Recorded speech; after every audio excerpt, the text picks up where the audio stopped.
Okay, goodie guys, mayroon na naman tayong sasagutin na comment dito, no? So, ang tanong niya, good AM sir, ano kaya sira ng top load washing LG? Kapag turbo clean, gumagana siya. Gakarga siya ng tubig. Kapag maglalaba ka na, ikot siya ng konti, unti, tapos nagkukod ng LE. Ganon din sa spin, okay niya din, parang stop dance. Nagpalit na ako ng water level sensor, sana mapansin, no? So, yun. So, ang problema ni sir sa kanyang washing machine ay LA error. So, ang LA error, so ang pinag-usapan natin dito ay top load, no? Top load tong turbo, top load. Kapag LA error kasi, usually, ang kailangan nyo dyan i-check wiring connection papunta sa motor. Kasi pag putol yung wiring papunta sa motor, nag-LA error yan. So, pangalawa, yung motor, no? So, kung ang motor ang naging problema, nagkaroon siya ng LA,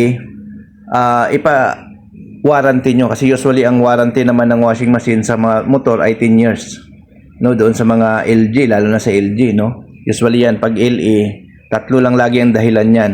Or minsan naman kasi mayroon din palang ano dyan, minsan may naipit lang sa loob ng drum, nag-LE din yan. Example, may naipit, hirap siyang umikot, nagkakaroon siya ng LE error. Pero usually talaga, ang LE error ay motor or board, no? Wiring, ngat-ngat ng daga, motor, sira na yung motor niya, or board ang problema. So, yun lagi ang naging problema kapag ganito ang error na makikita nyo sa inyong washing machine. So, ang bilang DIY, ang pwede nyo lang magawa dyan, siguro silipin nyo, baka may naipit sa loob ng drum, or sa ilalim, may naipit, or baka may ngat-ngat na wire. Ngayon, pag wala kayong nakitang ganun, kailangan nyo na ng technician. So, ang technician kasi kailangan ma-check itong mga parts. So, ang pag-check naman, kailangan i-check nila yung resistance ng motor.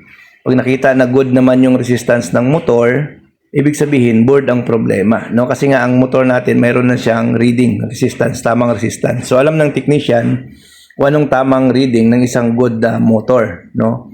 So, yun po ang naging problema dyan sa LA.